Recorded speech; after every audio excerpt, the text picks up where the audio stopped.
Started this 7 years ago, and uh,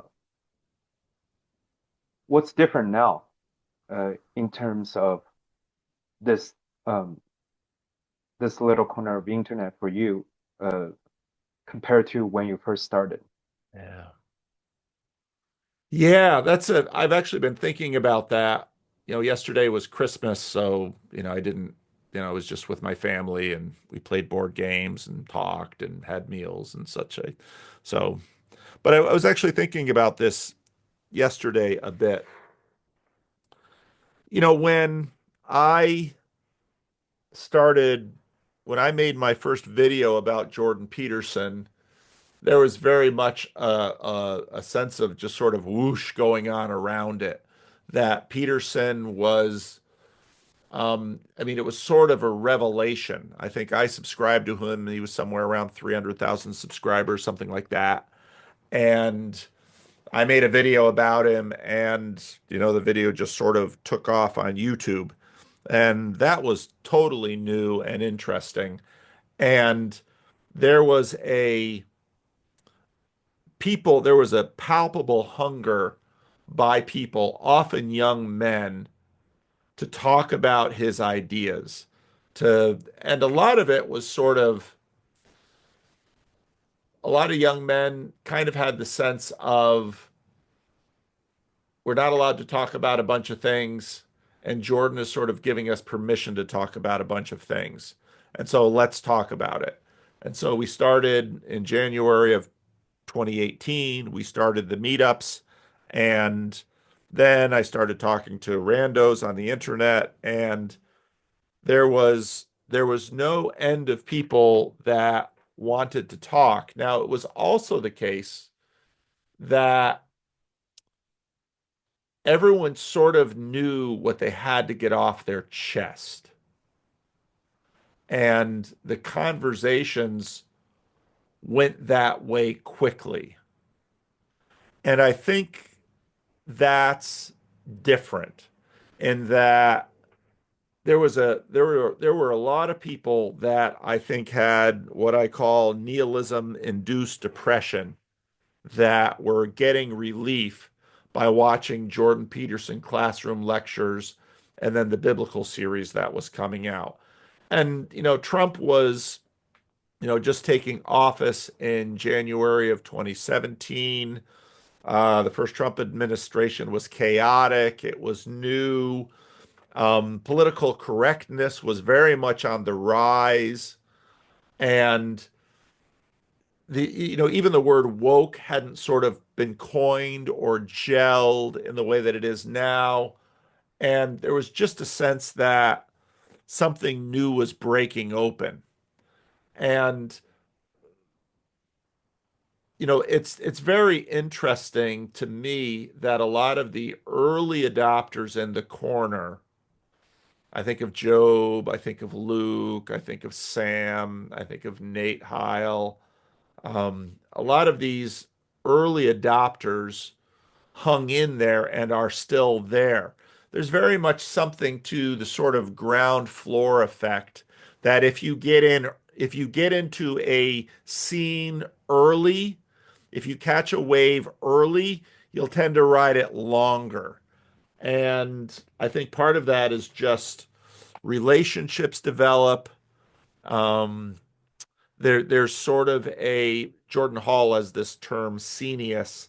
There's sort of a something that happens, an esprit de corps that happens between people who sort of find each other early, and that continues. And so in January of 2018, we started the Jordan Peterson meetup here. And then I was helping other groups form that wanted to talk about Jordan Peterson.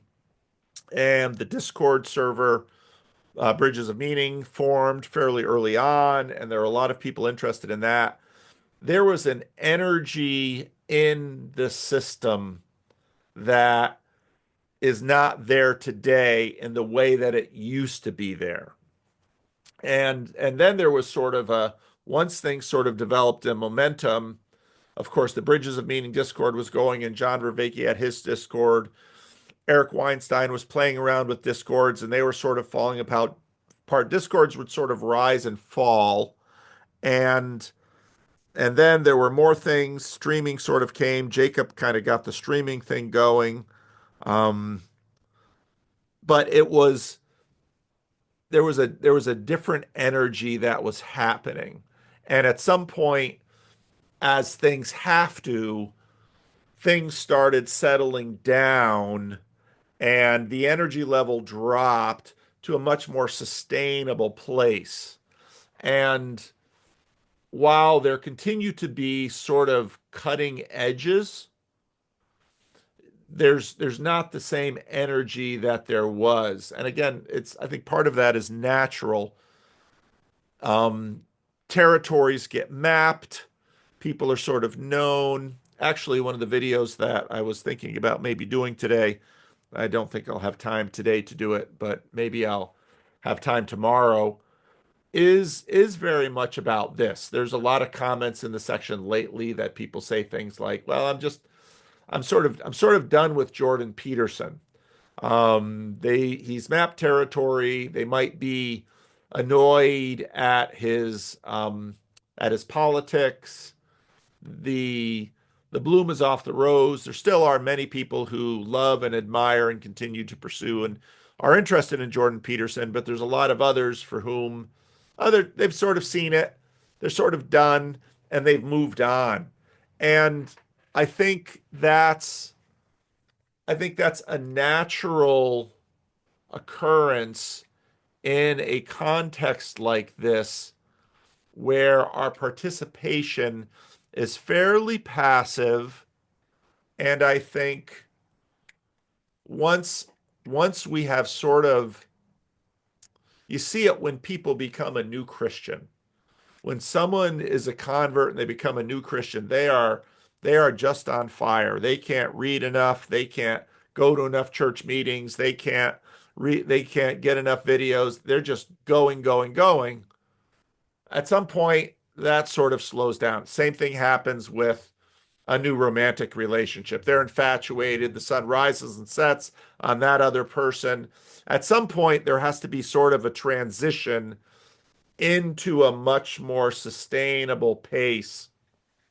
And I think that's sort of where the community that goes by this little corner, I think that's sort of where that's at right now. And I know that causes anxiety for some people because they were there for the whoosh, they felt the hotness, they were excited, and now they're no longer excited, and that makes them anxious.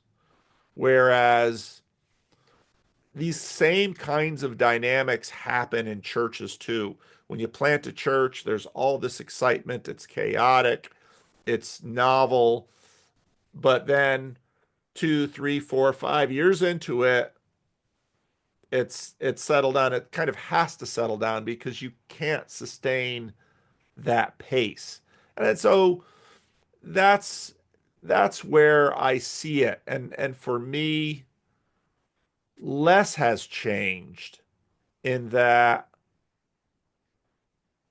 I'm still the same person. I've grown a lot. I have a lot of new relationships. I feel like I've learned a lot, but I've always had to deal with a sustainability situation because my church has long been a fairly stable thing.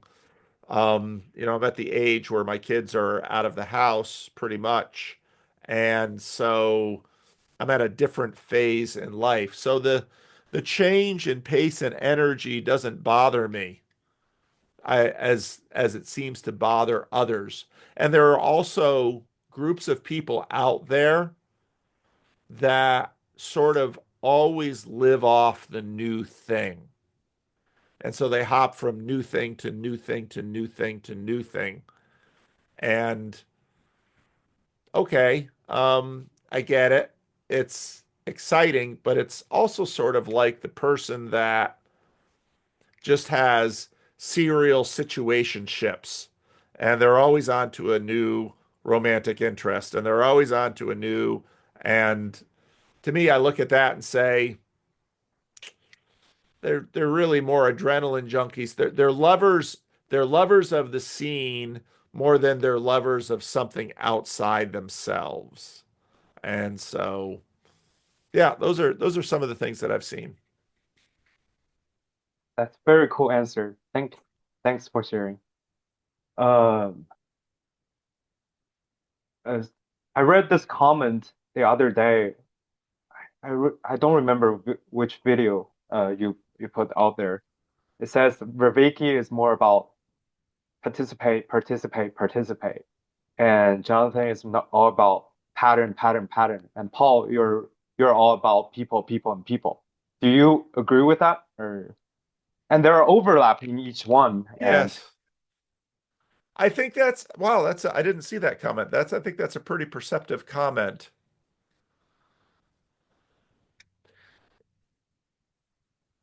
We're all on our own quests in some ways. And I think that framework is fair. Um, and even just from a vocational perspective, John Vervaeke is and he's a seeker who's an academic. And so he's always reading new philosophy. He's always got a new book that's sort of his hot book right now. And he he very quickly, when he left Christianity as a young person, got into got into religious movements that were very practice oriented. And so, even from the start, when he talked about an ecology of practices, that's different from an ecology of thoughts. And so, I think that's right. For Jonathan Peugeot, he's an artist. And John Vervaeke is at the end of an academic career, but I don't think the academy was ever primarily central to John Vervaeke's vocation. I think the academy was a vehicle by which John Vervaeke, the religious seeker, could subsidize his seeking and afford new opportunities. For Jonathan Peugeot, he's also got a seeker's heart, but obviously he went much more along the lines of art.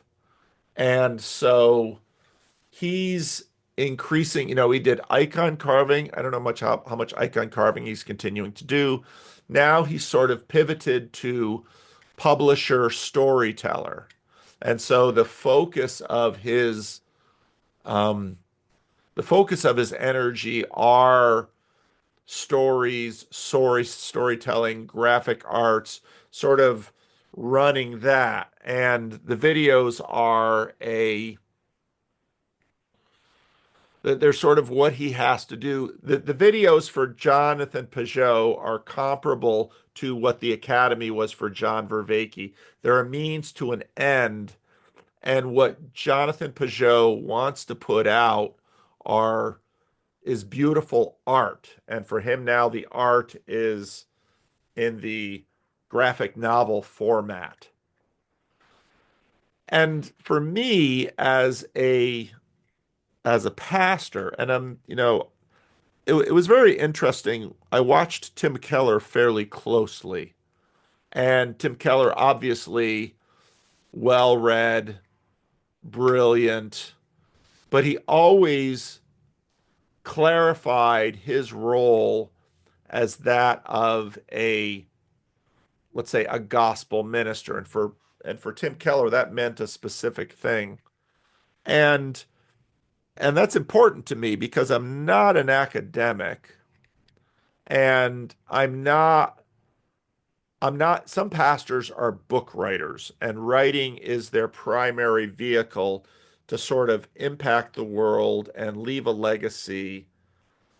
And for me, what I would like to leave in my wake are a network of relationships. So, in terms of, I've never been someone who had a plan that, okay, I'm going to do a Jordan Peterson video, and then we're going to do meetups, and then we're going to do randos, and then we're going to do Discord. And I've never had a plan, but I've always had sort of an instinct of, okay, where's this going next? And I think over the last 6 months to a year, what's been happening in the networks of relationships that I've had a hand in promoting have been the gratification of seeing those networks deepen. And this is the way it goes in a church plant. When you plant a church, you you have nobody but randos. Maybe you have another family or two that's with you, but you have nobody but randos. And you will probably go through 90% of your randos. After 2 years, 90% of the people that were in your church after 6 months may be gone already. And so what you do then is you're basically a system builder, and the systems that you're building are the networks of relationships. And so what happens is first the parent, it's sort of like the mom of a big family. The mother, let's say the mother gives birth to her ninth child. Well, she's going to have to nurse this child, so she's going to give that child immediate attention.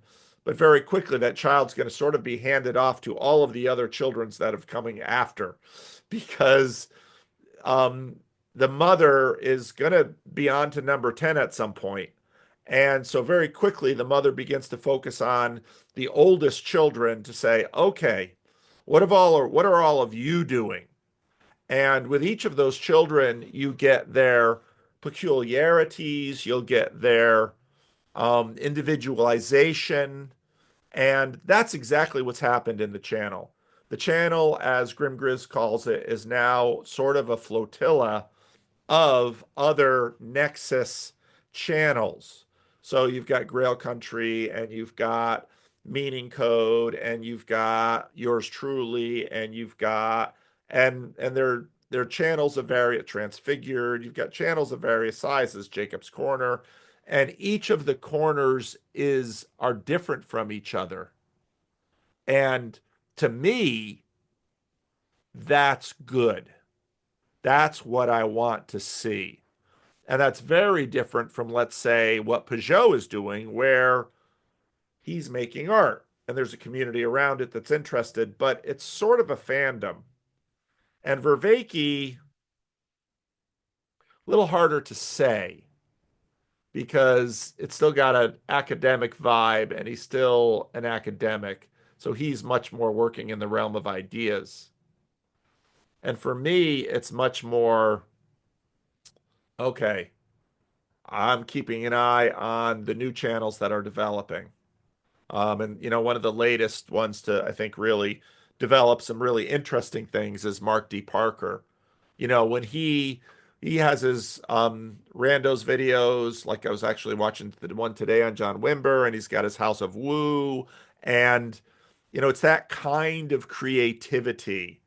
When you look at someone like Grim Grizz and Chad, these guys are so creative, and it's also the case that I'm fully expecting when Chad has his baby, we're going to see a big change because, Chad is everything as it should be is going to start to switch.